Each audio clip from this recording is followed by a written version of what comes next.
Boleh Aksen. Oke Bang, dijelasin kan hasil kita.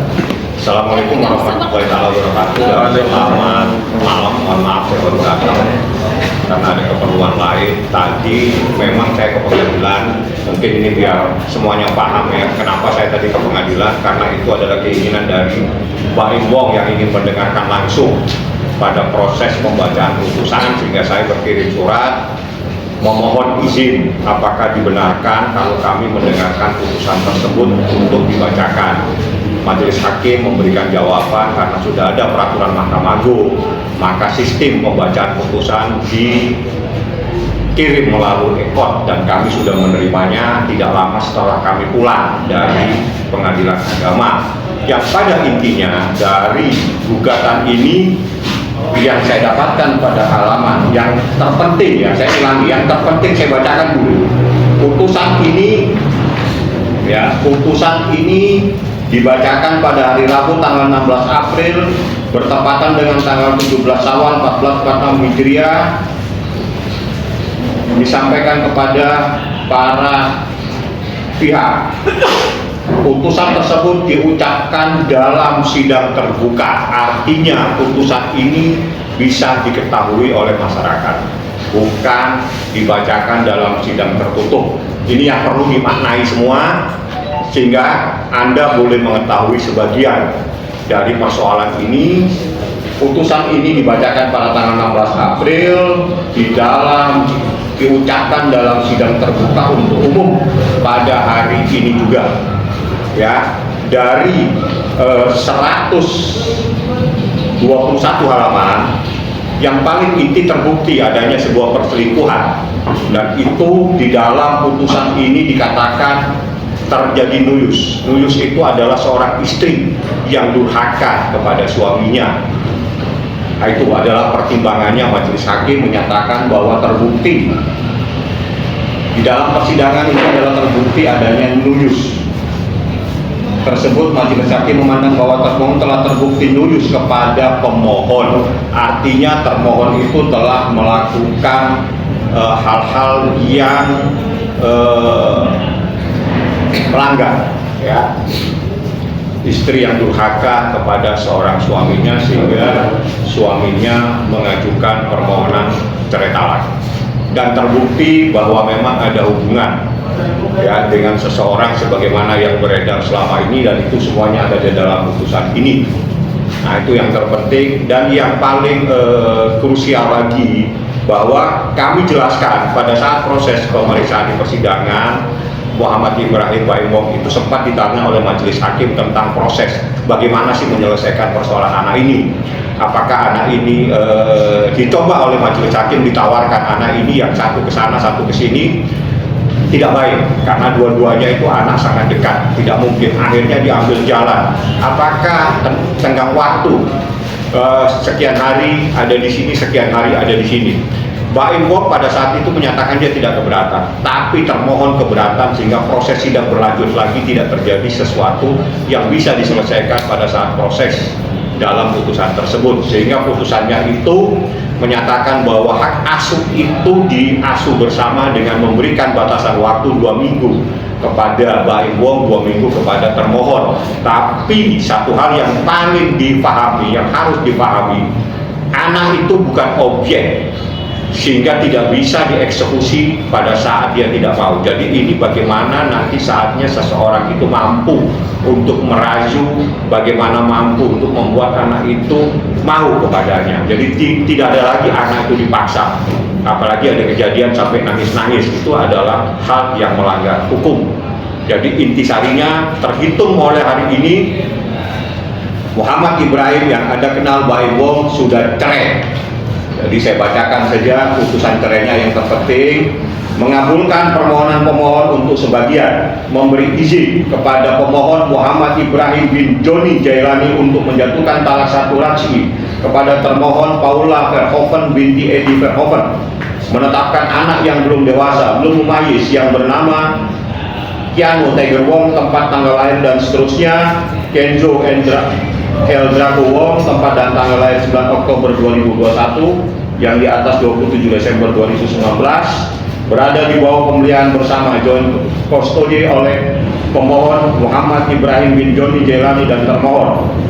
Sejak putusan ini berkuat tetap dengan ketentuan 2 pekan pertama ditetapkan bersama termohon, kemudian 2 pekan berikutnya bersama pemohon, demikian seterusnya sampai anak-anak tersebut dapat memilih sendiri tempat tinggal terbaik. Artinya inilah putusan terhitung mulai hari ini Muhammad Ibrahim atau Baim Wong sudah cerai, terbukti ada perselingkuhan sehingga terbukti adanya nuyus atau istri yang durhaka kepada seorang suami. Intisari putusannya yang 121 halaman seperti itu, dan ada lagi bukti di dalam persidangan ini yang saya katakan bahwa ada penyakit kritis yang tidak mungkin bisa disembuhkan, dan itu ada di pada halaman-halaman pertimbangan putusan ini. Anda silakan, bagaimana pintar-pintarnya wartawan mencari putusan ini. Di sini Anda bisa dapatkan hal yang luar biasa. Ya, Anda bisa dapatkan putusan ini, Anda akan mendapatkan hal yang luar biasa dari persoalan ini. Itu yang saya berikan. Saya hanya menyampaikan intinya. Anda cari putusannya, di dalam putusan itu Anda nanti saya kasih tahu pada halaman berapa, Anda cari sendiri bahwa ada seseorang yang mempunyai penyakit kritis yang tidak mungkin bisa sembuh. Itu saja. Bang, penyakit kritis itu apa sih, Bang? Anda silakan cari putusannya. Saya hanya menyatakan ini ada putusan, Anda cari. Saya hanya memberikan pintu, memberikan info, Anda cari. Ada dugaan pelayanan. Silakan Anda cari putusannya. Putusannya bisa Anda bisa dapatkan karena ini putusan terbuka untuk umum. Artinya siapapun punya. Bisa. Anda pintar, Anda bisa dapatkan putusan tersebut. Di saat Anda mendapatkan putusan tersebut, Anda bisa membaca apa yang terjadi di dalam perkara tersebut. Bagaimana seseorang ada di kamar berduaan dari sampai jam sekian sampai jam sekian, itu semuanya ada di putusan ini. Ya, di putusan ini membuktikan bahwa seseorang istri dengan seorang laki-laki yang bukan muhrimnya ada di dalam satu kamar pada jam-jam tertentu sampai tengah malam, itu semua ada bunyi di sini. Ya, jadi ini yang berbunyi dan ini adalah bukti.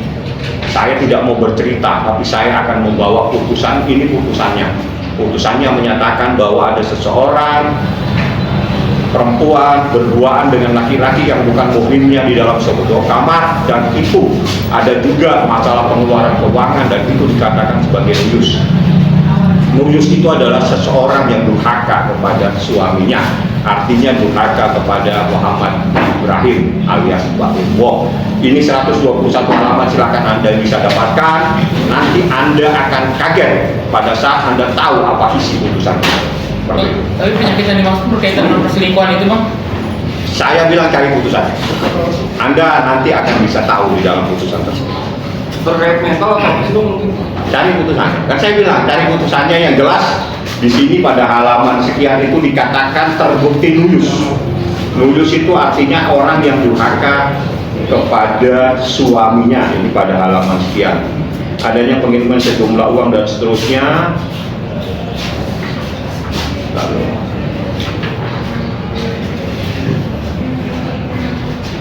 majelis hakim memandang bahwa termohon telah terbukti nuyus kepada pemohon. Jadi gini, menimbang bahwa berdasarkan fakta-fakta persidangan di mana termohon intens berhubungan dengan seseorang laki-laki yang bukan muhrimnya, baik secara langsung maupun menggunakan media, bepergian berdua dan seterusnya, itu menurut majelis hakim adalah nuyus. Artinya terbukti seorang istri telah durhaka kepada suaminya, dan itu yang dijadikan dasar oleh majelis hakim untuk memutuskan adanya perceraian ini, memutuskan seseorang istri nuyus. Nuyus itu durhaka kepada suami. Ya, ini putusan, Anda cari, gampang mendapatkannya. Penyakit yang nggak bisa disembuhkan. Anda cari informasi itu. Saya hanya membukakan informasi. Menyimpang ya, Bang? Menyimpang. Kenapa? Baim dengan adanya putusan ini, ya dia alhamdulillah bahwa apa yang selama ini dinyatakan bahwa pada saat dia pertama kali menyatakan di media, pada seingat saya itu pada November ya, seingat saya itu, di situ dia menyatakan terjadi perselingkuhan terhadap istri saya. Istri saya melakukan perselingkuhan. Itu rame semua, tidak percaya, dan semuanya ini yang berbicara. Hakim menyatakan terjadi persoalan tersebut benar. Ada perselingkuhan, benar ada nuyus. Bukan hanya dikatakan dalam bentuk lisan, tapi dalam bentuk putusan pengadilan agama. Artinya pada saat Baim menyatakan respon pada tahun lalu 2024, seingat saya di bulan November ya, seingat saya itu dia telah menyatakan benar terjadi perselingkuhan dan itu bisa dibuktikan di persidangan bagaimana sakitnya seorang suami pada saat ada orang telah mengkhianatinya. Itulah yang terjadi dalam perkara setebal 121 halaman. Penyakit itu dibuktikan karena apa? Di situ. Ada di putusan ini. Ada bukti medis di atau putusan ini berbicara. Anda cari aja putusannya. Tolak asuh bang, ada bang. Hak asuh anak ada Asuh memang dari awal Baim Wong pada saat proses persidangan hakim menawarkan bagaimana kalau seandainya ini kan yang besar dan yang kecil, bagaimana kalau yang besar ke Baim, yang kecil ke termohon pada saat itu, atau diatur waktu 3 hari kalau nggak salah sama 4 hari. Saat itu Baim bilang nggak ada masalah, tapi termohon tidak mau, sehingga ini proses bergulir dan akhirnya diputuskan diberikan aturan main bahwa 2 minggu di sini, 2 minggu di Baim Wong. Tapi satu hal, anak pun tidak boleh dipaksa, walaupun ada putusan seperti ini, tidak boleh anak itu dipaksa-paksa untuk kesana dan kemari, karena anak itu bukan objek dari persoalan, tapi dia subjek hukum yang mempunyai hak yang melekat, yang dilindungi oleh undang-undang, dilindungi oleh hak asasi manusia. Bang, untuk harta gunung itu sendiri seperti apa tuh? Belum, tidak pernah memperkarakan harta gonung ini. Dari awal perkara ini hanya murni adalah perceraian, murni adanya perselingkuhan, dan itu pun sudah terbukti di persidangan, dan juga hak asuh anak. Terbukti berdasarkan keterangan ahli, anak itu trauma kepada ibunya, seperti itu. Aneh apabila seorang anak itu takut dengan orang tuanya, itu aneh. Jadi ada apa, itulah yang terjadi pada proses persidangan yang memakan waktu cukup panjang dengan kejadian saya lihat saksinya. Buktinya itu 88, saksinya itu cukup banyak di sini. Jadi saya akan coba baca satu-satu keterangan saksinya, bukan keterangannya. Jumlah suratnya aja itu P-nya dari P sampai P berapa?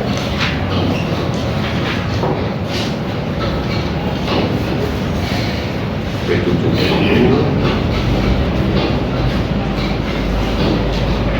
sampai P86. Bukti yang diajukan Baim Wong itu P1 sampai 86, saksinya 1, saya tidak perlu sebutkan namanya, 2,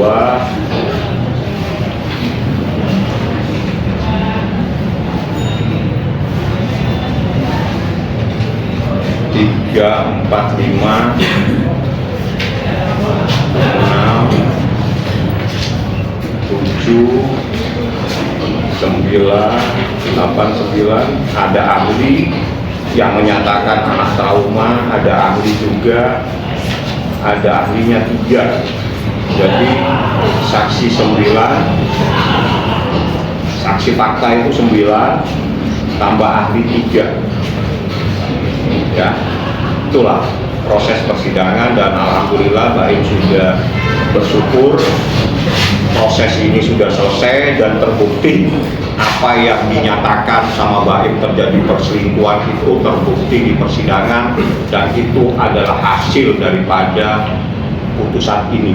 Bahasa putusannya itu lurus, artinya istri yang durhaka kepada seorang suami, istri yang melakukan hal-hal tanpa sepengetahuan suami, itu namanya lurus. Bang, mengenai nafkah tidak mudah. Ya, itu tidak menjadi persoalan bagi Baim, itu bukan persoalan itu. Baim hanya konsen kepada anaknya, bagaimana anak ini selamat. Yang kedua, konsen bagaimana terbukti adanya perselingkuhan tersebut. Kalau uang itu bisa dicari, dan itu bukan problem Baim, karena sebetulnya kalau melihat tuntutannya dia, tuntutannya banyak sekali. Ya, sekian miliar kalau nggak salah, ada sekian miliar, ada 600, ada sekian, saya nggak perlu membacakan. Dan gugatannya dia sebetulnya termohon itu minta anak itu ada tangan dia, dan biaya-biaya itu semuanya ada di tangan dia. Coba saya akan bacakan kalau Anda ingin mengetahui. Ya, dalam rekonvensi menetapkan hak asuh anak, ada tangan kepada termohon, ya, terus menghukum termohon untuk menyerahkan anak, menghukum untuk biaya apa ini? setiap bulannya 80 juta, 20 juta, dan sekian ada minta lagi 3 miliar, kalau nggak salah ini nafkah Muhammadiyah 800, nafkah Muta 3 miliar, nafkah Ida 600 juta. Ya, dari semua ini tidak ada yang dikabulkan, hanya nafkah Muta aja ada pertimbangan majelis hakim karena dia adalah istri, yaitu pertimbangan majelis hakim ya. Dan Mbak Im tadi saya tanya, nggak ada persoalan, yang penting terbukti adanya perselingkuhan, terbukti anak-anak itu dalam keadaan trauma, dan terbukti semua apa yang selama ini ada di dalam proses persidangan. Jadi yang disampaikan Mbak Im pada proses tahun lalu itu adalah terbukti semuanya di dalam persidangan, dan yang berbicara itu putusan ini. Putusan ini yang menyatakan adanya perselingkuhan atau lulus seperti itu ya. Bang, ada usaha lain nggak untuk memiliki anak sendiri, tidak memberikan ke kawan sendiri? Tidak boleh. Pertanyaannya aja sudah salah. Pertanyaan melanggar hukum tidak akan saya jawab. Bang, terjadi perselingkuhan sudah berapa lama Bang, dan dari tahun berapa? Tahun berapa Bang? Waduh, saya nggak ngapalin tahun. Yang jelas terbukti. Tidak penting. Tidak penting tahunnya. Yang penting terbuktinya. Ada seseorang laki-laki yang bukan muhrimnya berduaan di kamar, berduaan dengan istrinya. Itu yang terpenting, bukan harinya. Tapi terbuktinya adanya seseorang yang bukan muhrimnya berduaan. Hukum Islam itu ketat. Seorang istri itu nggak boleh berduaan dengan laki-laki yang bukan muhrimnya. Itu titik. Itu terjadi berapa kali Bang? Yang jelas lebih dari 1 kali. Kalau lebih dari 1 kali pasti banyak bahasanya. Bang, trauma anak itu masih Bang? Trauma anak itu dari hasil pemeriksaan ahli yang menyatakan anak itu takut dengan seseorang, nangis, teriak, dan sebagainya. Itu ada pendapat ahli di sini. Makanya kalau Anda bisa mendapatkan putusan ini, semuanya akan terungkap. Termasuk apa yang menjadi pertanyaan Anda. Saya kasih Anda pekerjaan rumah, Anda dapatkan putusan. Kalau soal bisnis saya harus sama mereka berdua gitu, kira-kira gimana terjadinya? Ya, sudah saya jawab. Saya tidak ngurusi harta gonok ini. Saya hanya ngurusi perselingkuhan. Saat ini kedua anak itu Kedua anak itu saya tanya Mbak Im sekarang ada di mana. Karena saya nggak ngurusi anak, saya ngurusi hukum.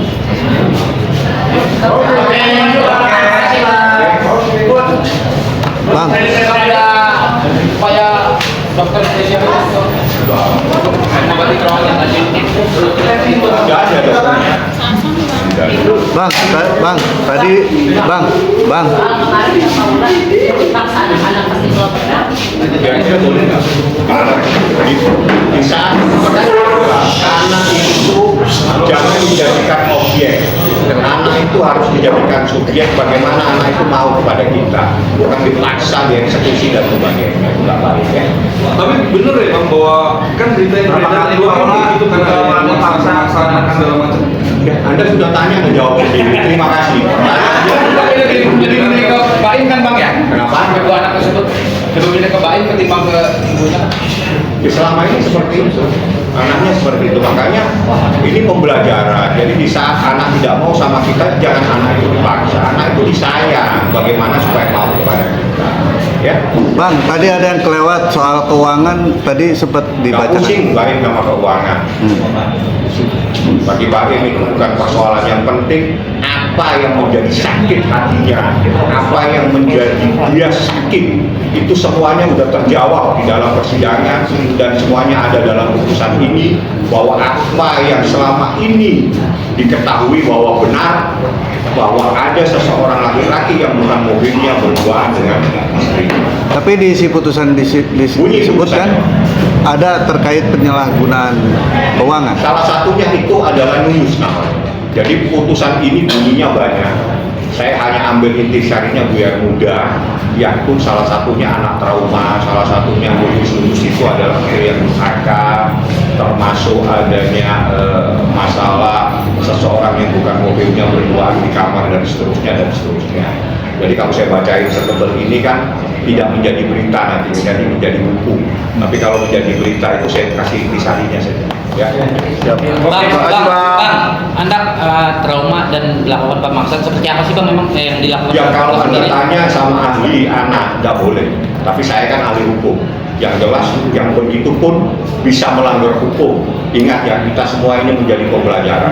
Kalau terjadi sesuatu terhadap anak kita, bukan orang tuanya tidak bisa melaporkan, orang tuanya juga bisa melaporkan apabila terjadi sesuatu terhadap anak tersebut dan ada hukum.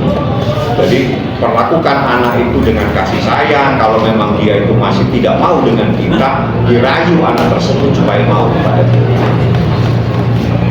Oke.